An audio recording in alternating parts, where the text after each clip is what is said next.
डर सबको लगता है। सर्दियों की रात थी। राज अपनी पत्नी नूतन और बेटी श्रेया के साथ एक होटल में था। आज उनका वहां आखिरी दिन था। उन्होंने सोचा कि रात गुजारकर सुबह निकल जाएंगे, लेकिन होटल ने उन्हें उसी वक्त चेकआउट करने के लिए कह दिया, तो उन्हें मजबूरन रात में ही वहां से निकलना पड़ा। इन होटल वालों के अंदर जरा भी इंसानियत नहीं है। अगर रात गुजार लेने देंगे तो क्या हो जाएगा। चलिए कोई बात नहीं, आगे चलते हैं, कहीं ना कहीं रुकने की जगह मिल ही जाएगी। हम लोग कहाँ जाएंगे पापा? चलो कार में बैठो, देखते हैं। वो लोग एक छोटे शहर में थे। वहां से निकलकर उन्हें कोई भी होटल नहीं मिला। चलते चलते वो लोग शहर से बाहर आ गए और हाईवे पर चलने लगे। तभी अचानक राज ने महसूस किया कि रास्ते में एक भी बंदा या गाड़ी नजर नहीं आ रही है। उसे ये बात बड़ी अजीब लगी। तभी अचानक पीछे से एक बड़ा सा ट्रक हॉर्न बजाता हुआ आया, जिससे तीनों लोग झिझक गए और राज के हाथों से स्टीयरिंग अचानक घूम गया और कार ट्रक से टकराते टकराते बची। हे भगवान, ये क्या था? मेरी तो जान ही निकल गई। जल्दी कोई रुकने की जगह ढूंढो। थोड़ी दूर चलने के बाद उन्हें दूर को एक लाइट जलती दिखी। अरे वो देखो, वहाँ लाइट जल रही है, चलो वहीं चलते हैं। ये तो कोई गांव लग रहा है। राज ने कार कच्चे रास्ते पर मोड़ी और वो उस जगह पर पहुंचे। वहाँ एक महल जैसा दिखने वाला भवन था। उसके ऊपर बड़े अक्षरों में लिखा था, शनिवार वाड़ा। ये जगह कितनी सुंदर है, यही रुकते हैं ना? ये किसका घर है पापा? ये तो अंदर जाकर ही पता चलेगा बेटा। वो लोग महल के अंदर गए, पर वहाँ कोई भी नहीं था। बड़ी अजीब बात है, इतने बड़े महल में कोई है ही नहीं। अरे तो हमें क्या मतलब, हमें तो बस रात गुजारनी है। एक कमरा देखकर वो लोग सोने चले गए, लेकिन रात में अचानक उन्हें किसी की फुसफुसाने की आवाज सुनाई दी। राज, नूतन, राज, नूतन। राज, कोई हमारा नाम ले रहा है। अरे ये तुम्हारा वहम है, सो जाओ। नहीं, सच में, सुनो। अब राज भी उठ गया। दोनों को हल्की हल्की आवाजें सुनाई दी। फिर अचानक सब शांत हो गया। हाँ, मुझे भी लगा था कोई हमारा नाम ले रहा है, लेकिन ये नींद और थकावट की वजह से हो रहा था। यहाँ कोई है ही नहीं जो हमारा नाम ले, और अगर होता भी है तो उसे हमारा नाम कहाँ से पता चलेगा। इसलिए चुपचाप सो जाओ और मुझे भी सोने दो। रात भर उन्हें कुछ न कुछ अजीब लगता रहा और वो बस किसी तरह से रात काट पाए। लेकिन जब सुबह हुई तो उन्हें असली शौक लगा। भव्य महल अब एक खंडर में बदल चुका था। ये क्या हो गया? पापा, ये महल इतना गंदा कैसे हो गया? भगवान के लिए जल्दी बाहर निकलो यहाँ से। वो लोग डर से थरथराते हुए बाहर निकले। रास्ते में गांव वालों से उनकी मुलाकात हुई। राज ने उन्हें पूरी बात बताई। अरे, आप लोग बच कैसे गए? ये शनिवार वाड़ा है, एक भूतिया खंडहर, यहाँ कोई नहीं जाता। और जो जाता है वो जिंदा वापस नहीं लौटता।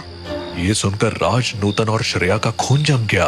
भगवान का बहुत बहुत शुक्र है जो हम बच गए। अब हमारी आगे जाने की हिम्मत नहीं हो रही।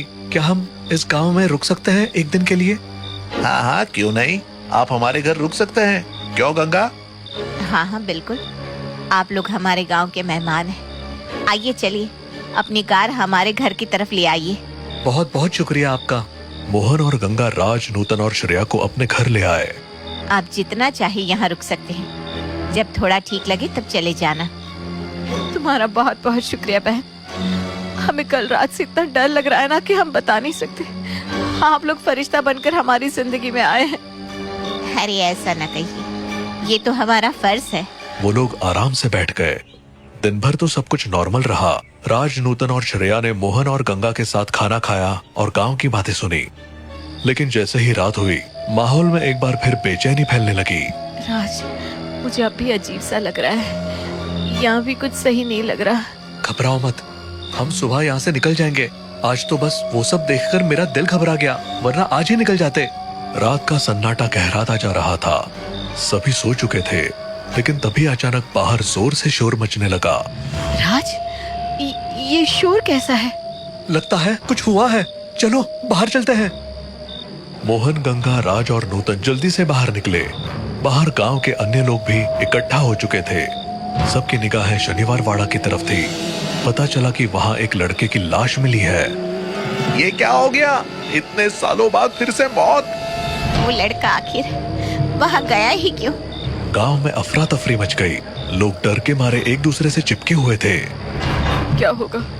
हमने तो शनिवार वाड़ा को बुला दिया था, लेकिन लगता है वो सब दोबारा चालू होने वाला है। बहुत पहले वहाँ ऐसी घटनाएं होती थी, तभी हमने वहाँ जाना छोड़ दिया। लेकिन पता नहीं इस लड़के ने वहाँ जाने की हिम्मत क्यों की। राज, मुझे बहुत डर लग रहा है। हमें अभी यहाँ से निकल जाना चाहिए।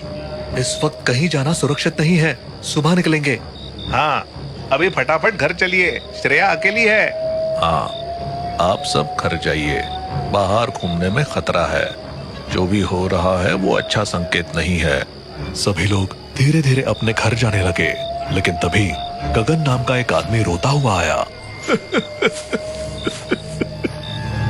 मेरा बच्चा कहाँ गया?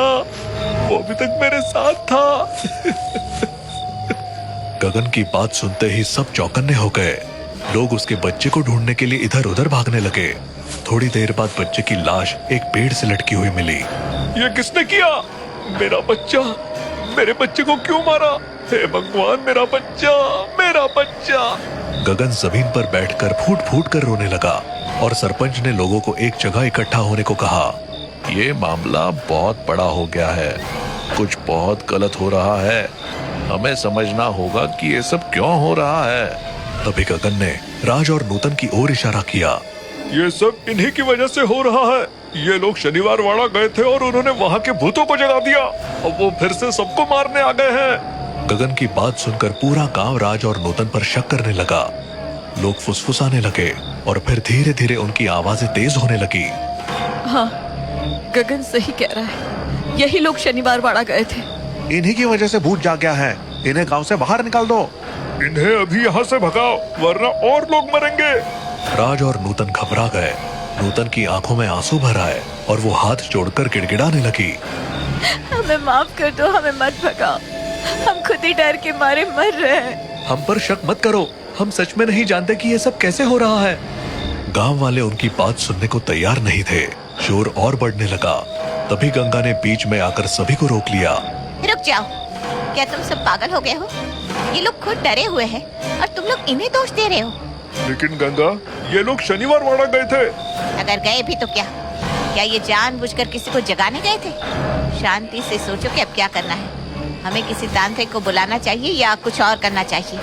गंगा की बात सुनकर लोग शांत हो गए। तभी नूतन घबरा कर बोली। मेरी बच्ची, मेरी श्रेया घर में अकेली है, मैं उसे ले आती हूँ।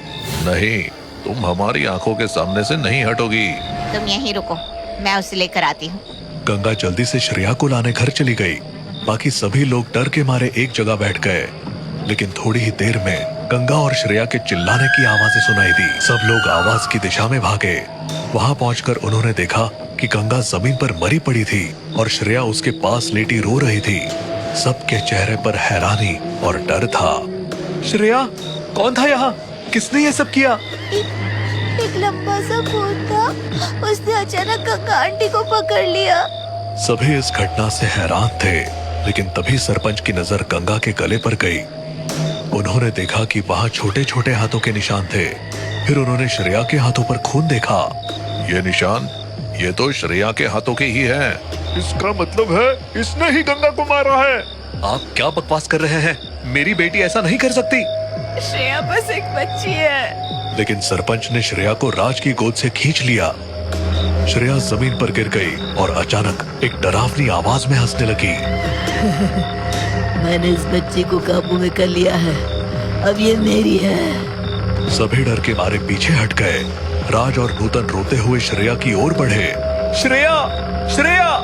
मेरी बच्ची को छोड़ दो। लेकिन श्रेया, जो अब किसी भूत के कब्जे में थी, उसने उन्हें एक झटके में दूर फेंक दिया। भागो, ये भूत हम सबको मार डालेगा। तभी श्रेया का शरीर हवा में झूलने लगा और अगले ही पल वो गायब हो गई और फिर चारों तरफ दिखने लगी। गांव के लोग डर के मारे बीच के चौराहे पर इकट्ठे हो गए थे। लेकिन श्रेया, या कहे उस भूत के हाथों से तीर निकलने लगे और उसने सबको एक झटके में मार दिया। कुछ ही मिनटों में पूरा गांव वीरान हो गया। सिर्फ उसकी डरावनी हंसी गूंज रही थी। अब ये पूरा गांव मेरा है, पूरा गांव मेरा शनिवार वाड़ा है।